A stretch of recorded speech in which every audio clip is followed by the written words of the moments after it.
In 1947, India got its freedom from 1,000 years of foreign rule. During this long period of slavery, Indians lost their anchor and identity. They forgot about their immense contribution to science and literature.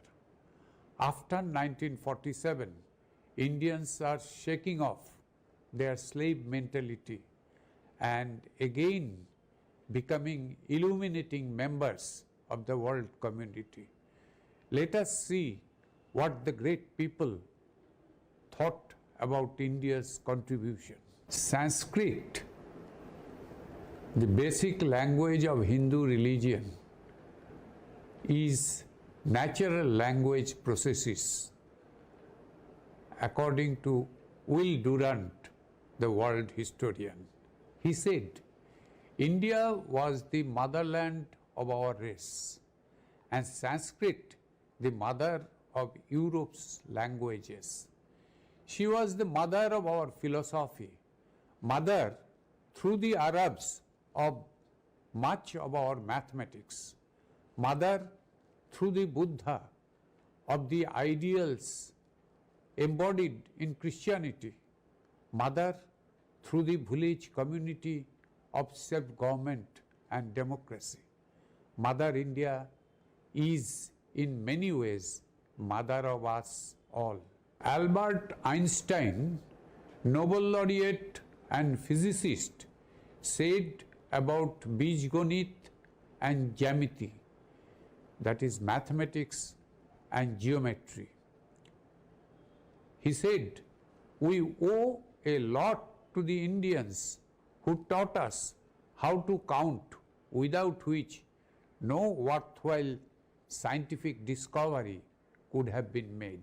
Mark Twain, world-famous American author, said about Indian Arthashastra, economics, India is the cradle of human race, birthplace of human speech, mother of history, grandmother of legend, and the great-grandmother of tradition. Our most valuable and most constructive materials in the history of men are treasured up in India only. James Duff, the Scottish historian, said about Rasayana, that is chemical science, many of the advances in the science that we consider today to have been made in Europe were in fact made in India centuries ago. A.L. Basam, famous historian, said about Ayurveda, biological science, etc. in his book, The Wonder That Was India.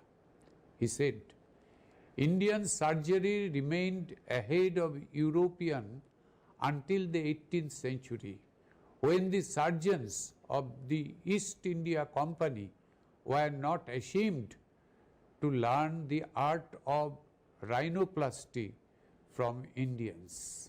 Voltaire, French Enlightenment writer and reformer, said about Jyotir Tattva, Mahajagotik Vidya, that is astral and cosmological science. I am convinced that everything has come down to us from the banks of Ganga.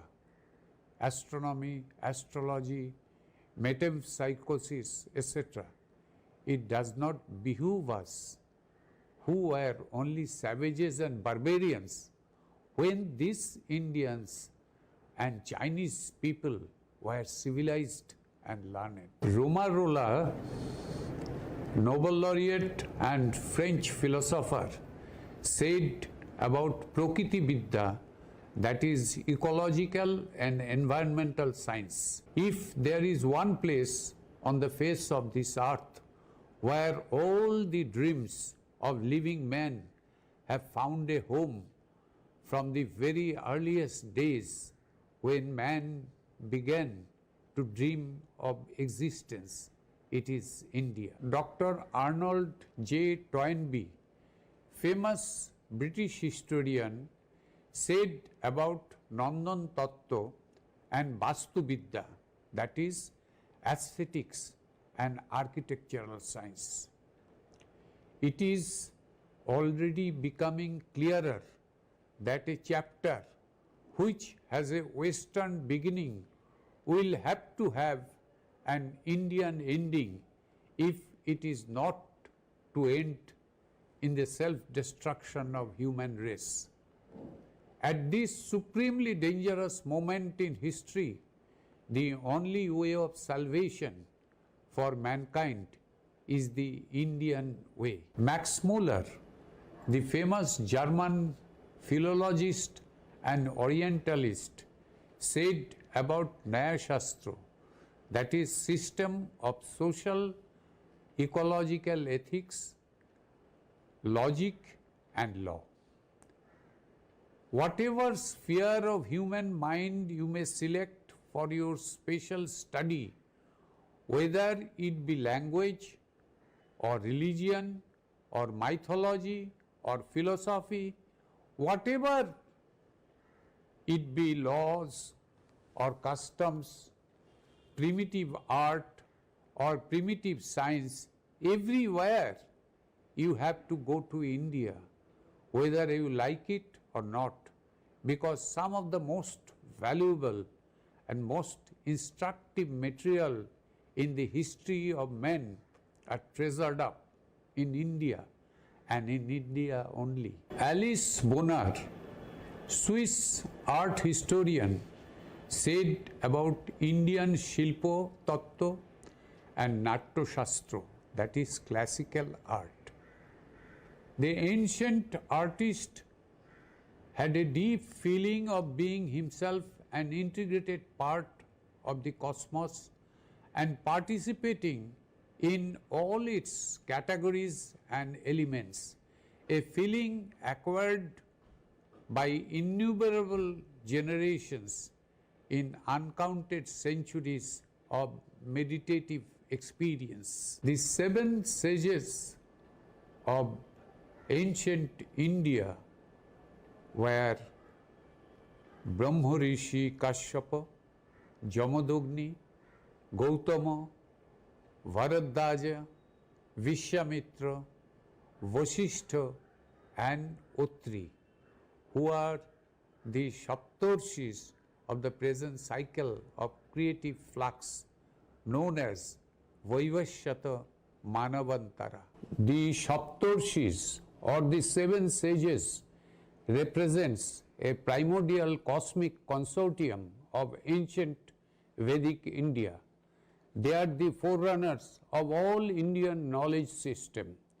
To name a few, the genesis of cosmology, astral and positional astronomy, that is Jyotirtattva Mahajagatik Vidya, was forwarded by the lineage of Maharishi Bhrigu and Maharishi Vasishtha, Shakti, Parashar.